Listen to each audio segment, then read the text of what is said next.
Guys, welcome to part 7 of my Halloween franchise review. I'm going backwards, so if you're confused when I said part 7, watch the rest of my videos, you'll understand why. Anyway, this time we're going to close out the Thorn trilogy with Halloween 4.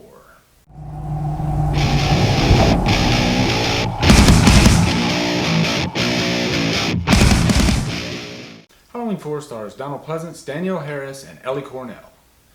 So guys, when Halloween 4 first came around, Michael Myers had not been around for about 7-8 years since Halloween 2. He was pretty much forgotten. People thought, okay, we're not going to see Michael Myers anymore because he burned in that fire. And I remember at the time before the movie came out, I had just been introduced to the first two movies because I was pretty young at the time. And I remember going to see part 4 in the theater. I was 15 years old. This movie just had such an impact on my life. And it's the movie that got me into the Halloween series as a whole. And I'll get to some reasons on that later.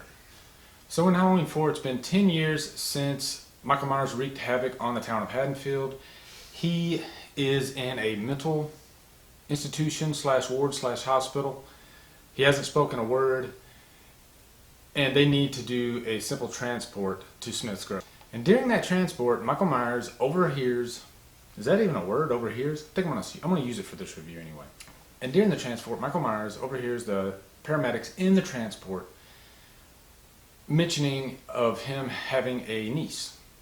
And so this pretty much sets the chain of reaction, and Michael Myers is on the loose looking for his niece. And that is your story. Halloween 4 was a make or break type movie because if it didn't work, then it could have meant that we wouldn't see Michael Myers anymore. Especially given the time frame since the last time we saw him. So a lot was riding on it. And in hindsight, it worked because they took the characters and the story seriously. They didn't make it a tongue-in-cheek type parody, which they could have done because of the length of time. They went back to basics. It was a really simple story, just like the first one. And not at one time did they make fun of the source material. They treated it like it was a horror film, which it was. And right away they set the tone with the opening shots. You see the fall-like background, the atmosphere in the cornfields, and you see the old decayed shed, and right away it creates a sense of dread. And then early on in the movie, in the ambulance, when Michael Myers escapes, there's a scene in there that pretty much sets the tone of the movie. You see his thumb go right into a paramedic's forehead. And I hadn't seen anything like that before in a horror movie. And right away I was like, oh shit, they really mean business with this movie. He is not joking around whatsoever. Michael Myers is pissed. And right away they set up this inhuman characteristic of Michael. Another thing that makes Halloween 4 so great is the characters.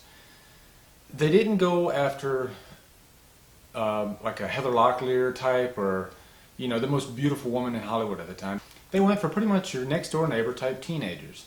These were people that you could relate to right away. And they spend time building up those characters, establishing relationships, pretty much putting you in their world.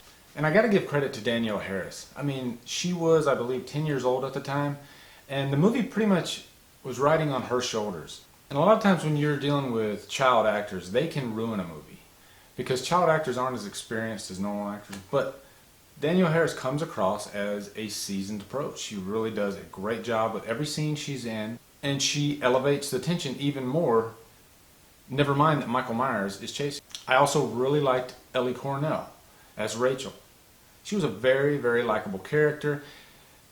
She wasn't just a damsel in distress. In the end, she's pretty much the hero of this movie. And there's also a scene with Dr. Loomis where he is hitchhiking, and this old guy picks him up, and they're riding down the road, and then the old guy, he can kind of sense what Donald Pleasance is dealing with, and he says, "You're hunting it, aren't you?" And he has been hunting something or someone himself for over 30 years. And I thought that was just really cool to throw something like that in the movie, because right away you're like, oh, I wonder what this guy's dealt with. That would actually be a pretty interesting story if they created a whole new slasher genre of this guy chasing his whale, as it's referred to in the movie. And it's just little things like that that make me really appreciate that the writer took this material very seriously. And I got to talk about Michael too. There's been a lot of controversy among the fans about the mask in this movie. And I just noticed this just a couple years ago. Back when I saw the movie, the mask didn't bother me at all. And you know why? It was because of what was behind that mask.